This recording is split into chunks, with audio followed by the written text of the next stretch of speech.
Hello mga kabarya. So mayroon po tayong update ngayon mga kabarya no, sa ating collection. So about po dito sa ating 1 piso. Ayan po mga guys. Ang ating 1 piso na i-update no. So dito sa ating 1 piso no. So mataas daw ang price mga kabarya.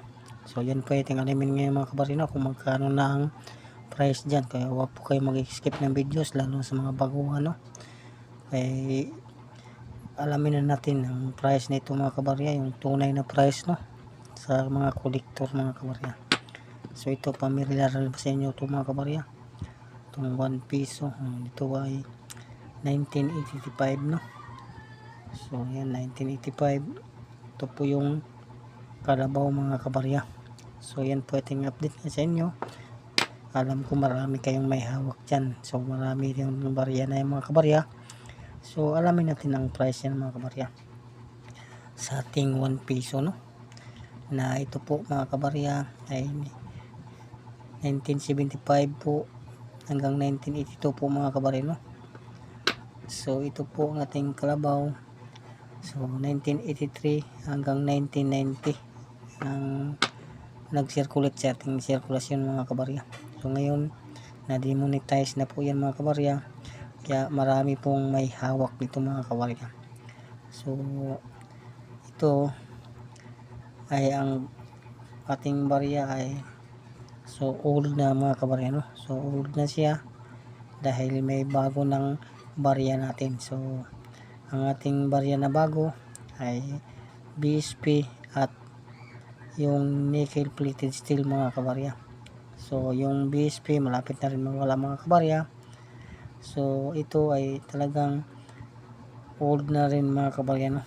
So ang price nito mga kabarya, tunay na price no. So yung pinakamaganda mga kabarya, so nasa ano lang po mga kabarya, 87 pesos no.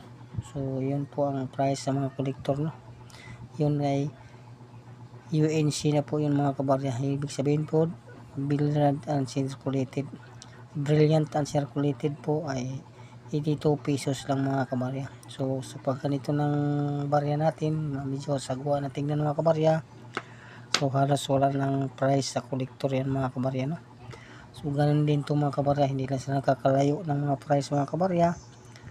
Sa uncirculated ay nasa 80 plus mga kabarya no.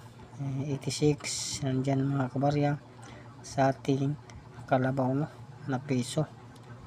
So ito po ay mahirapan ng mga kolektor ito may dispose mga kabarya, kaya madalang na ang mga kolektor na bumibili nito mga kabarya. Kung bibili man sila nitong ganito ng mga itsura na mga barya natin mga kabarya, ay per kilo na lang po mga kabarya. So kung marami man kayo nitong barya na ito, kung mayroong bibili sa inyo na 300 pesos ang kilo, ibigay nyo na mga kabarya, dahil hindi po talaga tumataas kaano ang price niyan, lalo na circulated na at ano na siya mga kabarya no.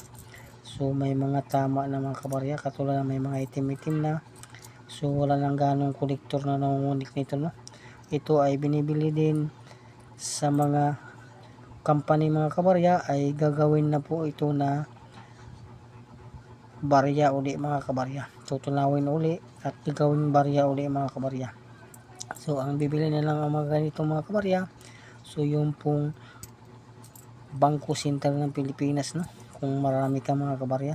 So yun po pwede nyo idulog mga kabarya, dahil yun po ay gumagawa ng barya, dahil tunawin po uli itong ating barya no. So pag ganitong barya, so huwag na kayong maitago pa, dahil dito po ay hindi na po gaano tataas ang price nito mga kabarya, dahil sobrang dami nito mga kabarya.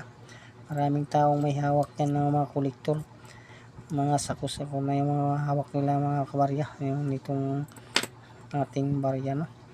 So yun na po ating update mga kabarya. Kung mayroon man kayong maraming ganyan, kung may bibiling 300 ang kilo, so ibigay nyo na mga kabarya, para di na kayo mahirapan pa sa pag dispose yan mga kabarya, dahil hindi talaga angat ang price yan mga kabarya. So ito mga kabarya, kung mayroon kayong proof, no? So FM mga kabarya, so may FM po mga kabarya, no?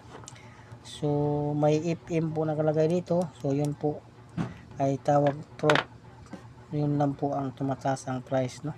So kung may hawak mo kayong ganito ka ganda, so pwede na sa mga 50 pesos per each mga kabarya. So ganito lang basta FM mga kabarya. So mataas na ang 50 pesos each ang yung may FM na letters mga kabarya. So ditong FM letters na F tapos M.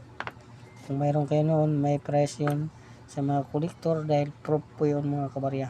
So yun po ang ating update ngayon. So salamat sa inyong pag-subscribe at pagpanood at pag-share sa ating videos.